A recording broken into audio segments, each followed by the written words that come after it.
मुद्दा जो अभी आज की जो प्रेस कॉन्फ्रेंस का हमारा मुख्य मुद्दा था, उसी में से एक मुद्दा हमारा है।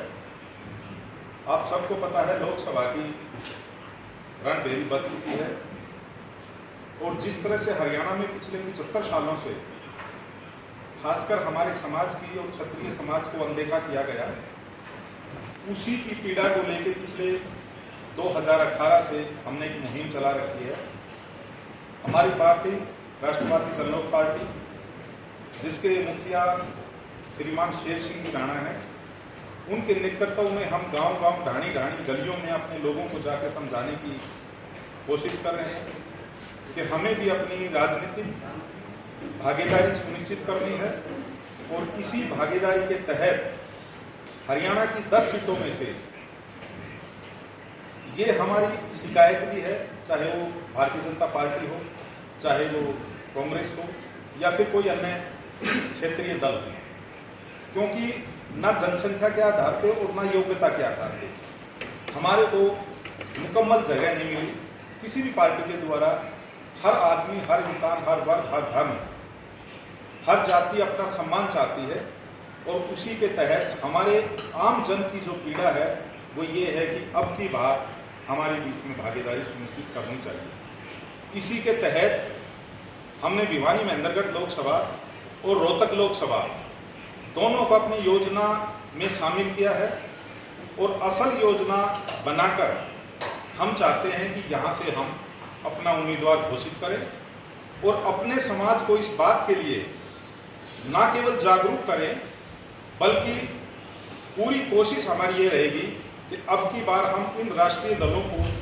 जिनको ये लगता है कि हम ताली बजाकर वोट देते हैं और हमारा सम्मान हम अपने राजनीतिक हाशिए पे जो जा चुके हैं उसको वापस लौटाने के लिए जन जन तक हमारी आवाज़ जाएगी, जिसके तहत 31 तारीख को पृथ्वीराज चौहान चौक बुलाना, इसमें पूरे समाज की तरफ से, समाज की अगुवाई में 36 बिरादरी की एक महापंचायत होने जा रही है और जिस पंचायत में हमारा ये निर्णय लेने की कोशिश रहेगी कि हमारी राजनीतिक कदम आगे का क्या होगा। और हम राष्ट्रवादी जनलोक पार्टी की तरफ से और अपने पूरे समाज की तरफ से और जो हमारे साथ वंचित वर्ग हैं या शोषित वर्ग हैं या जो हमारी विचारधारा के आसपास, चूंकि हमारा इंडियन नेशनल दल पार्टी के साथ समझौता है और हम दोनों पार्टी मिलकर अब की बार इस एक तरफा रथ को, जिसको हम आंख बंद करके वोट देते थे, कहीं ना कहीं हम उसको रोकने का प्रयास करेंगे और कांग्रेस और भारतीय जनता पार्टी दोनों को इस बात का एहसास कराएंगे कि अब की बार आपकी राह इतनी आसान नहीं होगी, क्योंकि पूरा क्षत्रिय समाज अपने बलबूते पर, अपनी पार्टी के बलबूते पर अपनी पूरी कोशिश करेगा, पूरी ताकत लगाएगा और इस चुनाव में हम आपके समीकरण को बदलने की पूरी तत्परता के साथ पूरी कोशिश करेंगे और जान लगाएंगे और जोर आजमाइश करेंगे। और आने वाली तुलाना की जो 31 तारीख को मैं आप सभी प्रेस के बंधुओं को आमंत्रित करता हूं कि आप भी कृपा करके वहां पे आइए और हमारी जनता की आवाज़ को बुलंद करके आपके जितने भी माध्यम हैं, सोशल मीडिया है, प्रिंट मीडिया है, उसमें हमारी बात को आप उजागर करें और हम भी गांव-गांव, गली-गली जाकर अपनी इस मुहिम को ताकत देंगे, बल प्रदान करेंगे और आपसे भी हम ऐसी आशा करते हैं और आपके माध्यम से, प्रेस के माध्यम से हम पूरी कोशिश करेंगे कि हमारी जन जन तक ये आवाज़ पहुँचे और रोहतक लोकसभा और भिवानी महेंद्रगढ़ लोकसभा, रोहतक लोकसभा की अगर हम बात करें तो करीब करीब राजपूतों के गाँव में 1.5 लाख के आसपास वोट हैं, जिनमें से 70,000 के आसपास केवल क्षत्रियों के वोट हैं। तो कांग्रेस की मनोहर लाल और नायब सैनी को जिताने की एक डील है। जब आपको पता है और आपके पास कैंडिडेट है, सशक्त कैंडिडेट है, समीकरण है,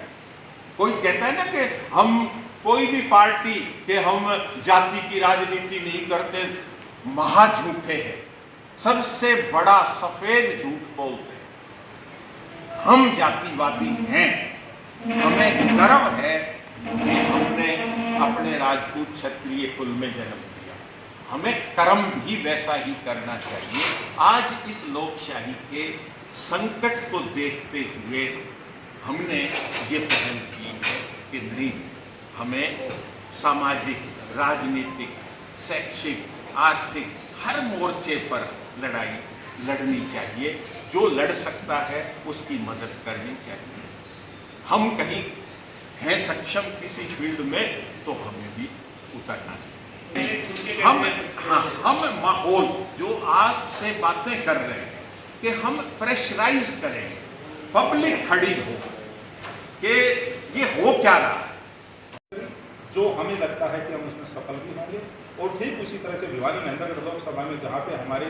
अगर राजपूतों के गांव की तादाद बात करूँ मैं, तो 2 लाख के आसपास हमारे वोट हैं, जिसमें से करीब करीब 1.25 लाख वोट, 1,30,000 के आसपास हमारे राजपूतों के वोट हैं। और 5 विधानसभा भिवानी महेंद्रगढ़ में ऐसे हैं जिन पे हम या तो निर्णायक भूमिका में होते हैं या फिर हम जीतने की भूमिका में हो सकते हैं। तो दोनों जगह हम पूरी तैयारी के साथ, दल बल के साथ, तैयारी के साथ उतरेंगे और हम अपने उम्मीदवार की घोषणा जल्द आपके बीच में करेंगे। उससे पहले 31 तारीख को होने वाला कुलाना चौक पर इस बात का निर्णय जनता के द्वारा लिया जाएगा। और संगठन में बड़ी ताकत है, ये शास्त्रों में भी लिखा गया है कि जो समूह संगठित होकर लड़ते हैं, चाहे राजनीतिक लड़ाई हो चाहे वैचारिक लड़ाई हो, तो उसमें जीत होना लाजमी तौर पर संभव है।